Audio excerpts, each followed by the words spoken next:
Hello guys, welcome back to the channel CSAT Woes Extinguished, where we have only one objective to clear the CSAT examination of UPSC CSE with flying colors, right? So, like I explained in the first video, I talked about some of the tips, right? The basic purpose of the channel, some of the tips regarding the RC or the reading comprehension, logical reasoning, and quant. And finally, we talked about starting the 2023 paper, Set C, question 1 to 21. And here I'll be showing you the actual paper which I attempted. That same paper I have scanned, and I'm going to show you how what was my thinking process, what was my thought process, and how it and what was the what was the result in each of the questions, right? How right was I? How wrong was I? Not just in the final answer, but also the approach, right? And and which questions did I leave, and why did I do so? So we'll be talking about all the real time scenario things, right? Because I believe this is the only thing that you need to clear the qualifying examination, that is CSET, right? So let's begin. Sorry, just a second. Yeah. So let us begin. So see, this was the so first question was this passage. Now see, like I said in the RC part, if it is a long passage, I used to skip this. So as you can clearly see, it is a bit long passage, right? So just by looking at this, I skipped this in my first attempt, in my first go only, right? I didn't even bother to read it because you are always short on time, like I said. One more thing that I forgot to tell you, I think, was that yeah, whenever you attempt RC, please also, I mean, this is an advantage to the people who understand Hindi, that please see the translation if you are stuck on a word, or if you are unable to properly understand the context, right? So see the translation, right? Because that that really helps. I have used it at times and it helps, right? So you can do that. All right. So passage one. Also guys, I have received some messages personally that they are asking to speak in a combination of Hindi and English, a hybrid type. So okay, I'll be starting that. But if any of you have a problem with not understanding the Hindi or anything, you can put it in the description box, and I'll think of something. I mean, I can make videos only only in English, or in English, purely English also, and a hybrid thing also. So you tell me, if the demand is high, I'll make videos in both these modes, right? So okay, so now I'm switching to the hybrid mode, right? Because yeah, let us see what the experience is yours today. Please do comment in the comment section how did you liked or disliked my video, right? And what further changes you want to do. Okay, now begin. Let us begin. तो पहला passage first question है passage का, विच जो कि मैंने attempt नहीं किया, like I said, क्योंकि इसकी लेंथ काफी लंबी थी. Second passage, the length is small, right? It looks like small. And the options, the next I was seeing the options. The options में एक ही line है या फिर multiple statements है. So just one liner options are there. तो easily you can attempt, आराम से answer आ जाना चाहिए. अब आप इसको पॉज करिए वीडियो को और please read the passage. Okay, now that you must have read the passage. और ये देख सकते हैं अभी जो ब्लैक मार्किंग्स है, ये मेरे एक्चुअल एग्जाम में मैंने जो ब्लैक पेन यूज किया है उसका मार्किंग है. विच मीन्स कि मैंने जो किया, मेरी जो थॉट प्रोसेस है, मुझे जो इंपॉर्टेंट लगा मैंने वो अंडरलाइन करा या सर्किल लगाया उस पर. तो ये चीज बस आपको बताने के लिए है. अब क्वेश्चन है, which of the following statements best reflect the logical inference from the passage given above, right? Inference का मतलब होता है समझना, बेसिक उसका मैसेज क्या है, मतलब उससे क्या आप कंक्लूड कर पा रहे हो, टेक होम मैसेज क्या है उसका. ठीक है, ये है इन्फ्रेंस का मतलब. अब अब देखिए, अब इसमें ना पहली चीज आपको ये ध्यान रखनी होती है कि ऑप्शंस पढ़ें आप. बट ऑप्शंस पढ़ने से पहले, जैसा कि मैंने बताया, पैसेज को पढ़ने के बाद दिमाग में थोड़ा आपके होना चाहिए कि क्या हो सकता है, राइट? आपके दिमाग में पहले होना चाहिए आंसर, बाद में आप ऑप्शंस देखें. बिकॉज लाइक आई सेड, उसमें आपकी एकदम प्योर अनफिल्टर्ड ओपिनियन आती है, right? Which is very important किसी भी एग्जाम, किसी भी क्वेश्चन के एंड तक पहुंचने के लिए. सो बेसिकली कॉर्पोरेट गवर्नेंस की बात कर रहा है, राइट? और ये कहता है कि good corporate governance structures encourage companies to provide accountability and control. ठीक है. The fundamental reason why corporate governance has moved onto the economic and political agenda worldwide has been the rapid growth in international capital market. देखिए, international capital market से linked है rapid growth, जो international capital market में है, उसकी वजह से corporate governance का agenda worldwide फैल गया है. Effective corporate governance enhances access to external financing by the firms, leading to greater investment, higher growth and employment, right. फायदे बता रखे हैं corporate governance, effective corporate governance के।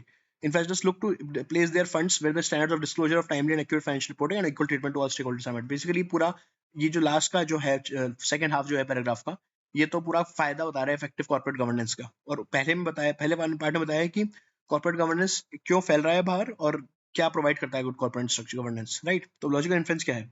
First option, it is an important agenda of the countries around the world to ensure access to good external financing. Now see, अब agenda जो word है वो थोड़ा नेगेटिव सेंस में हो गया, थोड़ा नेगेटिव कॉनोटेशन दिखाता है, तो इसको मैं स्किप करूंगा एक बार। तो next, good corporate governance improve the credibility of the firms, ठीक है, हो सकता है। Next, international capital markets ensure that the firms maintain good corporate governance.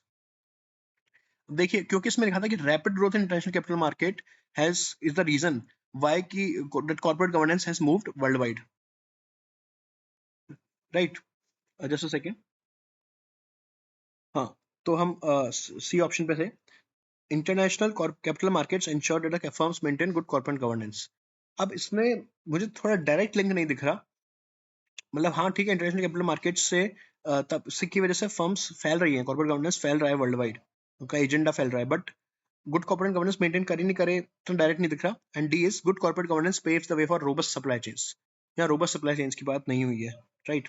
अब मैं, मेरा तो झुकाव जो है वो बी की तरफ है, although final answer obviously UPSC के आंसर की आएगी तब पता लगेगा, जो कि फाइनल रिजल्ट 2023 के बाद आएगी। बट मैं बताता हूँ रीजनिंग। देखिए, फर्स्ट लाइन पढ़िए, इसके क्या है, good corporate governance structures encourage companies to provide accountability and control. अगर कॉर्पोरेट गवर्नेंस अगर अच्छी होती है तो वो अकाउंटेबिलिटी और कंट्रोल प्रोवाइड करती है, कंपनीज प्रोवाइड कर सकती हैं उससे, राइट। तो इसका सीधा सीधा मतलब है कि कंपनीज की जो फर्म्स है उनकी क्रेडिबिलिटी में इंप्रूव हो गई, क्योंकि अगर कोई कंपनी अकाउंटेबल है और कंट्रोल प्रोवाइड कर रही है लोगों को, तो ऑब्वियसली उसकी क्रेडिबिलिटी, उसका ट्रस्ट, जो ट्रस्ट वर्दीनेस है वो बढ़ जाएगी among the people, among the public. तो सीधा सीधा उसका मतलब ये ट्रांसलेट हो रहा है। तो मेरी ओपिनियन में इसका आंसर बी होना चाहिए, एंड विल सी जब आंसर की आएगी तब, right. Moving on,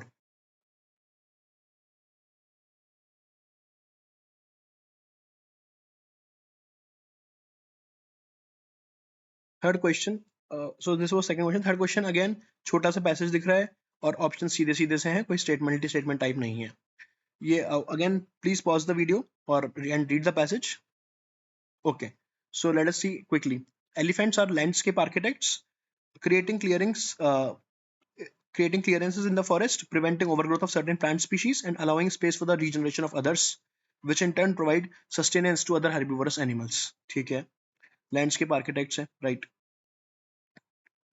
What else? Yeah, herbivorous animals को sustenance provide कर रहे हैं, right. Elephants eat plants, fruits, and seeds, propagating the seeds when they defecate in other places as they travel. Elephant dung provides nourishment to plants and animals and acts as a breeding ground for insects. In times of drought, they access water by digging holes, which benefits other wildlife. अब यहीं पे pause करिए, बिना options पढ़े, बिना question पढ़े। अब क्या समझ में आ रहा है इसमें क्या बात करी है?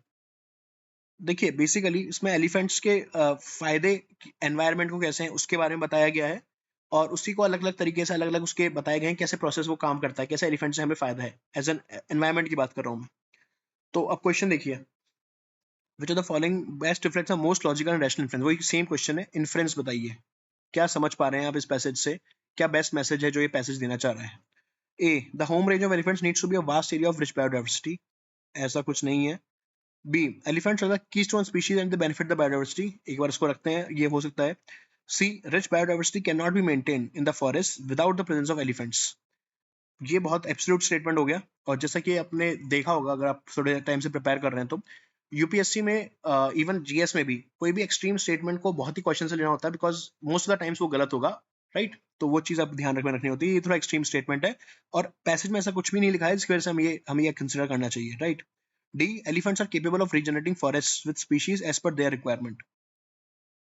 तो उसने रीजनरेशन ऑफ द स्पीशीज की बात करी है, प्लांट्स की बात, फॉरेस्ट की बात नहीं करी है, और एज पर देयर रिक्वायरमेंट थोड़ा सा आई थिंक ज्यादा उसको कर दिया, एक्स्ट्रापोलेट कर दिया। तो yes, in the given options I feel B is correct. Why? Because ठीक है, कीस्टोन स्पीशीज वर्ड मेंशन नहीं है, बट जैसा कि इसमें लिखा है इन्फ्रेंस, इन्फ्रेंस डजंट मीन कि आपको एज इट इज वर्ड मिल जाएगा पैसेज में। इन्फ्रेंस मतलब आपकी समझ क्या है उस पैसेज पढ़ के। कीस्टोन स्पीशीज जैसा कि बहुत कॉमन कॉन्सेप्ट है इकोलॉजी में, हम लोग पढ़ते भी हैं एनवायरमेंट इकोलॉजी में, तो उसमें कीस्टोन स्पीशीज का मतलब है कि वो स्पीशीज जिसकी वजह से, जो कि काफी चीजें को डिटरमाइन करती है उस एरिया में, राइट। एनवायरमेंट की काफी इंपॉर्टेंट स्पीशीज है जिनका डिस्प्रोपोर्शनेट इम्पैक्ट है, ज्यादा इम्पैक्ट पड़ता है कंपेयर टू देयर नंबर्स, उनका ज्यादा इफेक्ट है, तो ये बेनिफिट करते हैं बायोडाइवर्सिटी को। तो ये बहुत ही जनरलाइज स्टेटमेंट है, प्लस ये इन लाइन है विद द पैसेज के लाइन के हिसाब से है कि कीस्टोन स्पीशीज बहुत सारे फायदे बता रखे हैं एलिफेंट्स के बायोडाइवर्सिटी के लिए, और वही चीज में लिखी हुई है। तो for me B is the answer. Obviously आप एक बार जब ऑफिशियल आंसर किया है तो जरूर चेक कीजिएगा, because you never know, right, with UPSC. Next, so 3 questions done. Out of these 3 I attempted 2, ठीक है, मैंने 2 अटेम्प्ट करे थे, पहला क्वेश्चन छोड़ा था जैसे कि इसका रीजन मैंने बताया लेंथ की वजह से। नाउ फोर्थ क्वेश्चन, देखिए ये क्वांट का क्वेश्चन है। 7 ये प्लस नहीं है, ये सिंबल है, राइट, कोई सिंबल है। तो 7 x dash 9 dash 10 is 8, then 9 11 30 is 5 and this is this. What is the value of 23 4 and 15? Now अब इसमें क्या होता है ऐसे क्वेश्चंस में, बेसिकली एक तरह से कोडिंग डिकोडिंग क्वेश्चन है। आपको ये पता करना है कि ये सिंबल किसके लिए स्टैंड कर रहा है। तो उसका तरीका तो ये है कि आप हिट एंड ट्रायल करें, उसका हिट एंड ट्रायल के अलावा होता नहीं है जनरली कोई तरीका। हिट एंड ट्रायल में टाइम लगता है, राइट, बट कर सकते हैं अगर आपका बहुत इंटरेस्ट है, आपकी बहुत अच्छी प्रैक्टिस है कोडिंग डिकोडिंग में, तो आपको जल्दी जल्दी आपका माइंड चलेगा इन चीज़ों में। मेरी नहीं थी प्रैक्टिस, जैसे कि मैंने बताया, मैंने प्रैक्टिस बहुत कम करी सी सेट की हमेशा से। तो I tried, although I tried, देखिए मैंने थोड़ा सा यहाँ पे करा है ट्राई, प्लस का ट्राई करके, बट हुआ नहीं, तो I just moved on quickly. मैंने 30 सेकंड से ज़्यादा नहीं दिए इस क्वेश्चन को, क्योंकि मैं समझ गया कि ये प्लस का नहीं है, तो मुझे और ट्राई करने के लिए फिर टाइम नहीं था। अब बट इसका मैं बताता हूँ वो तरीका, अगर मैं अभी करता तो क्या करता, पहले प्लस ट्राई करता, जो कि शायद नहीं बैठा, तो फिर मैं इसमें क्या करता, बीच बीच में आप अलग अलग सिंबल्स ट्राई करते हैं कि हमारे पास 4 मैथमेटिकल ऑपरेशंस होते हैं basically, plus, minus, multiplication and division, right. इन्हीं को आप ऑल्टरनेट कर करके यूज कीजिए। और ऐसा भी है कि एक ही जो प्रॉब्लम स्टेटमेंट, एक ही जो इक्वेशन है, उसमें दो ऑपरेशंस भी यूज करने पड़ सकते हैं, मुझे लगता है उससे ही आंसर आएगा। तो वो आपको देखना पड़ेगा किस हिसाब से होता है। 7 + 9 16, 16 - 10 is 6, पर यहाँ पे 8 आ रहा है तो ये भी नहीं बैठेगा। इस तरह से आप हिट एंड ट्रायल का कर सकते हैं। बट या जिसको आदत नहीं है, जिसने डिकोडिंग ज्यादा नहीं करी है, उसके लिए I would suggest the same जो मैंने किया। Please skip this question in the first go, ठीक है, अनलेस जब आप दूसरी बार आए, जब आपको लग रहा है कि क्वेश्चंस मिल ही नहीं रहे यार, और 80 क्वेश्चंस पूरे हो गए, देख लिए एक बार सारे, तब आप ऐसे क्वेश्चंस को ट्राई कीजिए। अदरवाइज आपको 99% मिल जाएंगे और क्वेश्चंस अटेम्प्ट करने के लिए। मैंने कहा ना, आइडियल रेंज पहुंचने के लिए मेरी थी 44 से 46 या 48, आपके लिए वो कुछ भी हो सकती है। बट इवन 55 के अराउंड भी हो ना, तो आई बिलीव ऐसे क्वेश्चंस को एक बार को तो स्किप कर देने चाहिए। नेक्स्ट, क्वेश्चन 5 की बात करते हैं। अगेन क्रॉस, मतलब मैंने अटेम्प्ट नहीं किया है question. Let x be a positive integer such that 7x plus 96 is divisible by x. How many values of x are possible? अब यहाँ पे प्रॉब्लम क्यों स्किप किया, फॉर द सिंपल रीजन कि हाउ मेनी वैल्यूज का मतलब है कि आपको पता करनी है कि एग्जैक्ट कितनी x की वैल्यूज आएंगी, इसको सेटिस्फाई करेंगे ऐसी ऐसी इक्वेशन को। प्रॉब्लम ये है कि इसमें हल्का सा भी आपके chance of error are very high, क्योंकि देखिए ऑप्शन देखिए कितने पास है, 10 11 12, हल्का सा भी एक भी मिस किया आपने and you will mark the wrong option, क्योंकि वो वहीं पे दे रखा है एग्जैक्टली। अगर 12, मान लीजिए अगर 12 है और आपने 11 काउंट किया है, तो आप 11 कर देंगे आप फटाक से देखकर, और प्रॉब्लम ये है कि इसका आंसर 12 होगा, तो आपका वो गलत हो जाएगा, और उसको चेक करने के लिए भी फिर आपको टाइम नहीं रहेगा इतना। तो ऐसे क्वेश्चन जिनमें की एरर चांसेस बहुत हाई है, आई यूजुअली स्किप। दूसरी बात थी, मुझे वैसे भी थोड़ा सा टफ लग रहा था ये, 7x plus 96 is divisible by x, इसमें आपको फैक्टर करने पड़ते हैं। अब ये देखिए, पहले तो आपकी 96, क्या 96 7 से डिविजिबल है? तो आप इसमें पाएंगे 7 नहीं है डिविजिबल, राइट। तो अब ये लिखा है कि 7x plus 96 is divisible by x, तो इसको एक सेकंड में दिखाता हूँ आपको कैसे करता मैं अभी। 7x plus 96 is divisible by x, इसको रहने दीजिए।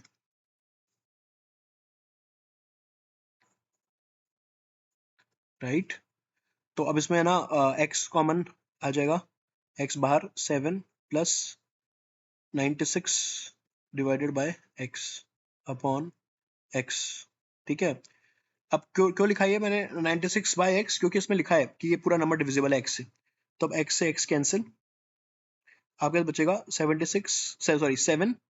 7 प्लस 96 डिवाइडेड बाय x, ये।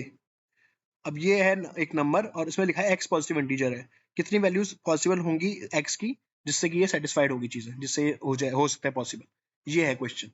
तो अब इसका तरीका फ्रेंड्स मुझे नहीं आता और अभी भी नहीं आता, तो ऑब्वियसली मैं इसको नहीं करता। तो अब मैं आपको ये बताना चाह रहा हूँ बेसिक थिंग, मैंने आपको जैसे बताया स्टार्टिंग में, मुझे सारे क्वेश्चंस नहीं आते और अभी भी नहीं आते होंगे, बट पॉइंट ये है ही नहीं ये आपको ये आपको जरूरी नहीं है क्लियर करने के लिए सी सेट, आपको बस कुछ ही बेसिक तरह के क्वेश्चन सॉल्व करने आने चाहिए और खुद पे कॉन्फिडेंस होना चाहिए, एंड यू आप इजीली सेल थ्रू कर पाएंगे through C set, right. Next let's move on to the sixth question. Sixth question I did attempt, इसका क्या था कि P Q R and X, P Q R S are distinct single digit positive numbers, what is the greatest value of P plus Q multiplied by R plus S. अब सारे देखिए distinct है, मतलब कि अलग अलग सिंगल डिजिट पॉजिटिव नंबर्स, ठीक है। तो इसका मतलब है ये 1 से 9 के बीच में है सारे के सारे P Q R S, right. ये क्लियर हो जाता है, ये आपको दिमाग में ये एकदम आनी चाहिए ऐसी चीजें, बिकॉज इसके अलावा कोई पॉसिबिलिटी नहीं है, 1 to 9 के बीच में है चारों नंबर्स। अब ग्रेटेस्ट वैल्यू क्या होगी P plus Q into R plus S की, ये पूछा हुआ है। तो अब देखिए जनरली टेंडेंसी होती है कि आप लार्जेस्ट नंबर ट्राई करेंगे 9+8 इंटू 7+6, जिसमें कि मैं क्या एज्यूम कर रहा हूँ कि पी 9 है, क्यू 8 है, आर 7 है और एस 6 है, राइट। तो इसका आएगा तो 15 multiplied by 7+6 is 13, which is 195, right. 57, yes 195, और सॉरी एक सेकेंड, या 195। अब 195 तो ऑप्शन में है ही नहीं कहीं, यानी कि हमें और बड़ा देखना पड़ेगा। तो अब ऐसे टाइम में आपको अलग अलग कॉम्बिनेशन सोचने पड़ेंगे, बट तो आप बोल सकते हैं टाइम लगेगा, बट आप ये देखिए कि हमारे पास चॉइसेस कितनी कम है, सिर्फ हमें पता है 1 से 9 के बीच में है, उसमें भी आप शुरू के 4-5 तो वैसे ही हटा दीजिए, राइट। क्योंकि वो तो वैसे भी शॉर्ट स्मॉल डिजिट्स है, तो उनका तो मल्टीप्लिकेशन का सम भी वैसे भी स्मॉल होगा। तो आपको बस 4-5 डिजिट ही ट्राई करने हैं, अलग अलग कॉम्बिनेशन ही ट्राई करने हैं, जिससे कि आप आंसर तक पहुंच सकते हैं। तो इसमें I think it's worth the time, मतलब मुझे प्रोबेबली 2 मिनट मैक्सिमम लगेंगे, 2 से 2.5 मिनट, जो कि एक एवरेज टाइम मैंने बताया आपको, राइट। तो अब मैं ट्राई करूंगा 9+7 और 8+6 को, वही चारों डिजिट लिए हैं, बस वैल्यू अलग कर दी ताकि ज्यादा से ज्यादा सम आ पाए। तो 9+7 इज 16, ठीक है, 9+7 16 होता है, इंटू 8+6 इज 14। अब आप देखेंगे इसको, 16×4 = 64, 60 इट इज 224, 224 तक तो हम पहुंचे, जो कि ऑप्शन में है, ठीक है। अब प्रॉब्लम क्या है कि इसमें लिखा है ग्रेटेस्ट, तो जब तक कि ग्रेटेस्ट रूल आउट नहीं हो जाए या तो या पहुंच नहीं जाए, आपके मन में हमेशा रहेगा। तो आप बस बस एक चीज क्लियर हो गई कि 221 नहीं होगा आंसर, तो इस पॉइंट पे आप डी को कैंसिल कर सकते हैं, राइट। या तो सी होगा या फिर इससे बड़े कोई होंगे। तो अब आप नेक्स्ट ट्राई करेंगे, दैट इज 9+6 और 8+7, ठीक है। इसको ट्राई करोगे तो आप आएगा 15 मल्टीप्लाइड बाय 15, 15 स्क्वायर बहुत कॉमन है, आना चाहिए सबको 225, 225 होता है 15 स्क्वायर, जो कि है ऑप्शन। तो यहाँ पे आपको 24 भी कट हो जाएगा आपका।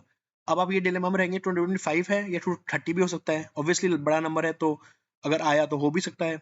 बट अब इसमें प्रॉब्लम ये है कि अब आप ट्राई कीजिए, अब आप क्या करेंगे ट्राई 9+, देखिए चारों नंबर का हमने कॉम्बिनेशन ट्राई कर लिया अलग अलग, राइट। 9+7, 9+8, 9+6, अब 9+5 करके देख लीजिए आप चाहें तो, वो आएगा 14, और 8+7 होता है 15, अगेन 14+15, 14 × 15 मल्टीप्लाई करने की जरूरत ही नहीं है, सीधी सी बात है, 14 × 15 हमेशा छोटा होगा 15 × 15 से, तो ये कैंसल्ड, राइट। इस तरह से आप चाहें तो ट्राई कर सकते हैं, बट मुझे ये एश्योर हो गया था कि शुरू के 4-5 डिजिट्स में तो होगा ही नहीं आंसर, बिकॉज बहुत ही छोटे हैं वो, राइट, 4-5, तो 6, इसलिए मैंने 6 से स्टार्ट किया था लेना, 6, 7, 8, 9।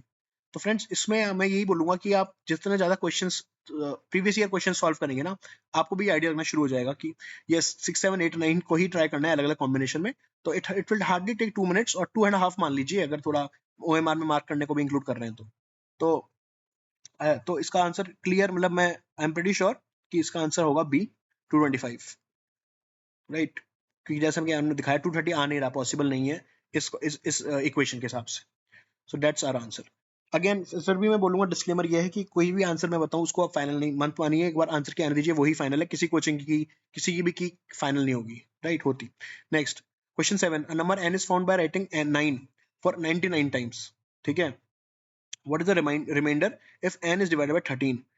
अब इसमें लिखा है कि n कोई नंबर है जो कि 9 को आप 99 बार लिखेंगे, राइट। तो आप समझ लीजिए 99 बार 9 आ जाएगा आपका लिखा हुआ, राइट। उसको डिवाइड करना है 13 से। अब इसका रिमाइंडर पूछा था।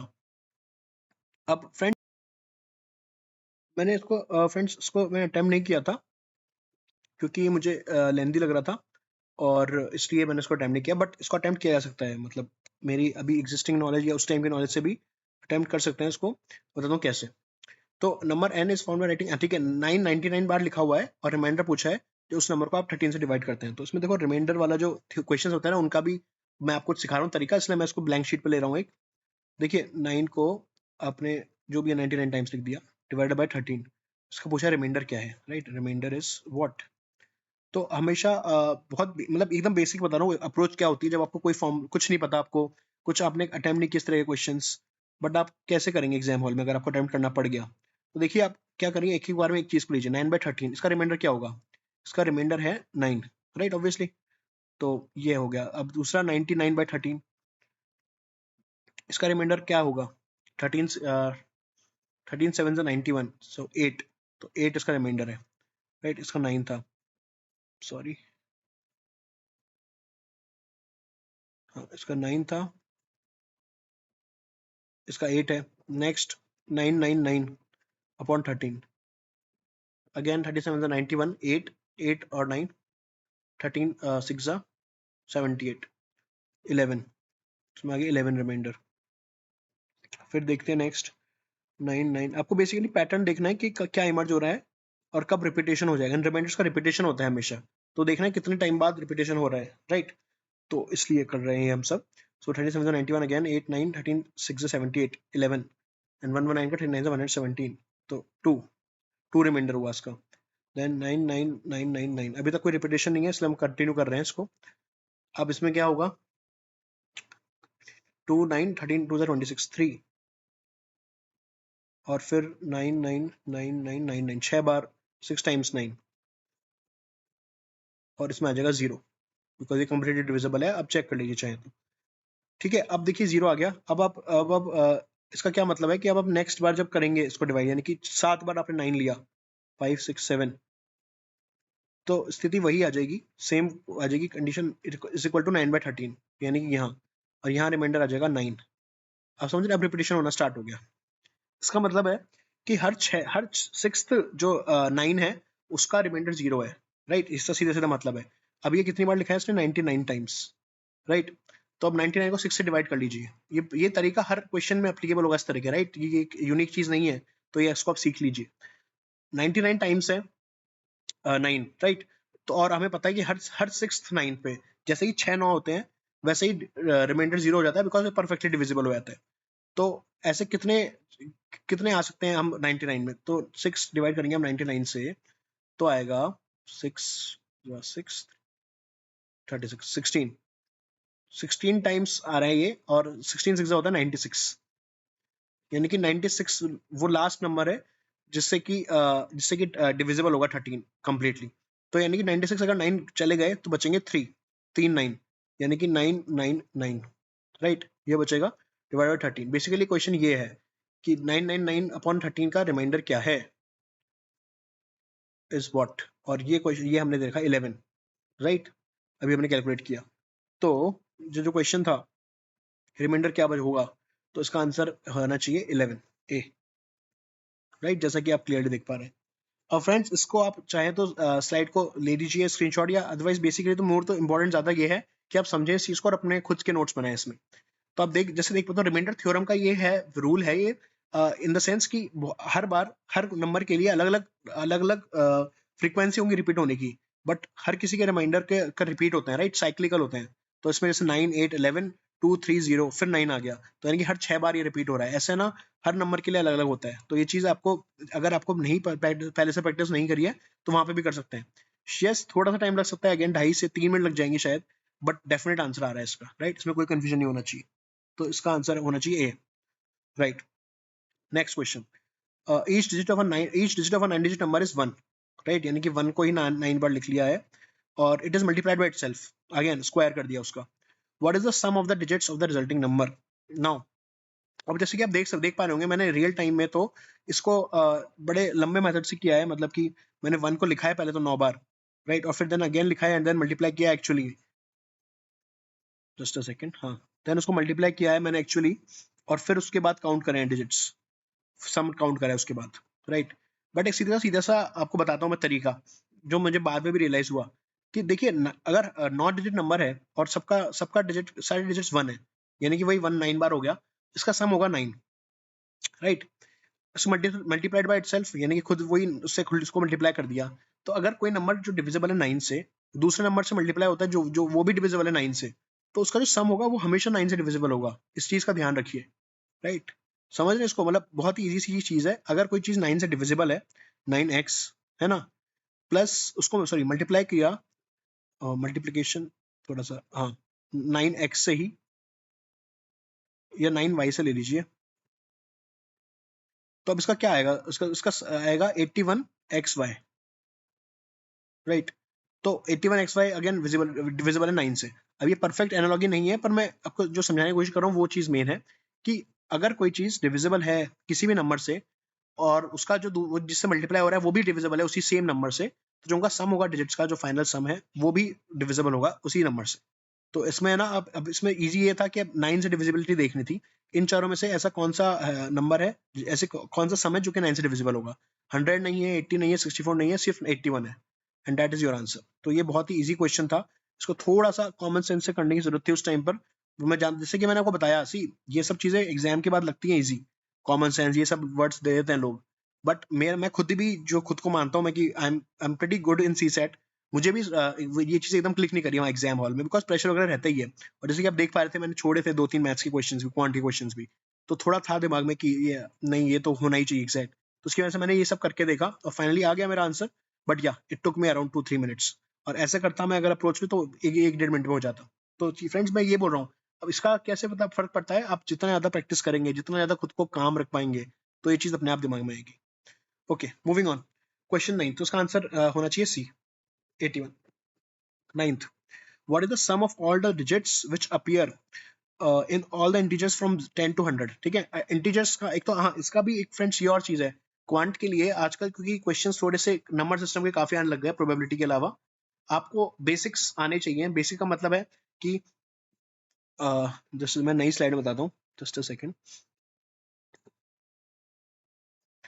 जैसे कि होल नंबर क्या होता है, नेचुरल नंबर क्या होता है, ठीक है, ये मैं बता दूंगा, वैसे मैं भी बताऊंगा आपको। पर मतलब अगर जिसको नहीं, जिसको जो मेरा वीडियो ना देख पाए, उसके अगर अभी देख रहा हो तो वो इसको इसको खुद से पता कर ले, वो whole number, natural number, then integers, right. ये बहुत बहुत बेसिक चीजें हैं, मतलब ये एक्सपेक्टेड होता है एक 10th क्लास के लेवल के बच्चों से कि उनको पता हो ये क्या होता है, राइट। देखो शॉर्ट, मतलब ठीक है मैं बता ही रहा हूँ बहुत, तो होल नंबर 0 से स्टार्ट होता है, 0 ऑनवर्ड्स। नेचुरल नंबर 1 से स्टार्ट होता है, यानी कि 0 इंक्लूडेड नहीं होता नेचुरल नंबर में। इंटीजर्स जो होते हैं वो नेगेटिव भी हो सकते हैं, -3 -2, ये भी सब इंटीजर्स में आते हैं। पर बस ये याद रखना है कि ये रियल नंबर्स होते हैं। अब इसमें ज्यादा डीप में नहीं जाइएगा, बिकॉज एक और चीज होती है रियल और इमेजिनरी नंबर्स, वो सब हमें नहीं करना। तो या तो इंटीजर्स बेसिकली जो भी आप नंबर देख रहे हैं, जो भी आप नंबर सोचते हैं ना, वो सब इंटीजर्स में ही आता है। हाँ, इसमें ये याद रखना है कि फ्रैक्शंस नहीं होते, राइट। फ्रैक्शंस नहीं होते, फ्रैक्शंस का मतलब ये हो गया ना 3/2, राइट, 3/5, ये सब। तो सारे डिजिट्स का पूछ रहा है, जो कि सम ऑफ सारे डिजिट्स के सम का पूछ रहा है, जो कि 10 से 100 के बीच में आ रहे हैं। बेसिकली ये है सीधे सीधे क्वेश्चन का मतलब। अब इसमें अगेन, इसमें आप तरीके से, मतलब इसमें आपने पहले प्रैक्टिस किया होगा, तो आप फटाफट कर भी लेंगे कि 11 से 19 को एक ग्रुप में मानेंगे आप, और ऐसे करके मानेंगे तो हो जाएगा जल्दी। बट अगर अटेम्प्ट नहीं किया है, जैसे कि मैं ज्यादा कॉन्फिडेंट नहीं था इसको लेके, सी मैं ऑनेस्टली बताता हूँ फ्रेंड्स आपको, आई wasn't very confident in this question, and therefore I left it, I didn't even try it. ये जो आप देख रहे हैं ना, ये लिखा हुआ, ये पिछले वाले क्वेश्चन का है, यहाँ पे इसको मैंने देखा, थोड़ा सा एक एक शायद ये बस देखा कि करके कि ऐसा हो पा रहा है कि एक चीज लगाकर नहीं बैठा, I left it as it is. See again, time saving बोलते हैं इसको। 30 सेकंड्स से भी कम दिए मैंने इसको, and then I moved on. मुझे समझ गया कि इसमें टाइम लगने वाला है, मेरे मेरे बस का नहीं है उस टाइम पे, तो I like this, this is called, आपको विजडम होनी चाहिए एग्जाम हॉल में ये, और ठीक है, ये आनी चाहिए। और या तो इस तरह से कर सकते हैं 10, इस तरह से आप छोड़ सकते हैं इस क्वेश्चन को। बाकी करने का तरीका तो ईजी सा है, थोड़ा टाइम टेकिंग लग रहा है मेरे को कि आप 11 से 19 का सम करें पहले, राइट, फिर 20 से 21 से लेकर 20 से 29 करें, ऐसे अगर सबका सम करेंगे आप, तो आंसर आ जाएगा, जो आएगा डेफिनेट आएगा। बट अगेन थोड़े से क्लोज से ऑप्शन है 855 और 856, 9, 10, 11, तो थोड़ा सा आपको उसमें थोड़ी सी रिस्क रहेगी। वेल ठीक है, anyway, 10th question, ABCD is a square, one point on each of AB and CD, and two distinct points on each of BC and DA are chosen. How many distinct triangles can be drawn using any 3 points as vertices out of these 6 points? देखिए illustrate करके दिखाता हूँ, sorry just a second. हाँ, तो ये question 10th की बात कर रहे हैं हम। एक स्क्वायर है ABCD, ठीक है। क्या लिखा है क्वेश्चन में? AB और CD में, अब इसमें लिखा है कि एक point on each of AB and CD and two distant points on BC and DA। देखिए AB और CD और DA और BC पे 2 पॉइंट्स, DA पे 2, BC पे 2, तो हो गए 6 पॉइंट्स। अब फ्रेंड्स ये सिर्फ रिप्रेजेंटेशनल पर्पस के लिए है, इसमें लिखा है कोई से भी, और हमें बनाना है ट्राइंगल जो कि 3 वर्टिसेस का होता है, जैसे कि ये इस तरह से है। तो ये बोल रहा है कि ऐसे कितने ट्राइंगल्स पॉसिबल हैं इन 6 पॉइंट्स को लेकर। अगेन ये आ जाता है प्रोबेबिलिटी, मतलब sorry, permutation and combination, permutation and combination का क्वेश्चन है ये। इसके लिए अगेन मेरी प्रैक्टिस नहीं थी, मैंने बताया थोड़ा हायर मैथमेटिक्स की तरफ चल जाता है सॉरी। तो ये आप तभी कीजिएगा जब आप कंफर्टेबल हो and you have practice enough questions of these types. ये नहीं था मेरे बस का, तो मैंने छोड़ दिया था question. I didn't attempt this question, so I didn't even try it, right. मैंने ये देखे कोई फिगर भी नहीं है, तो बिकॉज ये थोड़ा सा टेक्निकल क्वेश्चन हो जाता है, राइट। आपको पता होना चाहिए एकदम क्लियर परम्यूटेशन कॉम्बिनेशन के कॉन्सेप्ट्स, राइट। फ्रेंड्स हमने 10 क्वेश्चंस किए हैं। I was hoping to do more, but I think time काफी 30 मिनट से ऊपर हो गया है, तो I'll stop this video here, but I'll be coming with another video very soon। और कुछ भी चीज चेंज करना है, लैंग्वेज से कंफर्टेबल नहीं हो तो मुझे बता दीजिएगा। I'll make every attempt to alleviate your concerns, because मेरा तो ये टारगेट ही है कि सी सेट को इजीली, सी सेट का जो फियर है, जो है उसका फालतू का जो बना रखा है हुआ, वो चीज आपको, वो मुझे हटानी है लोगों के दिमाग से। तो I'll keep on making videos at least for now, and you can join my Telegram group in the description box, or you can also comment on the description box of this comment box of YouTube, right? So see you soon. Take care and keep studying hard. And happy Dashera.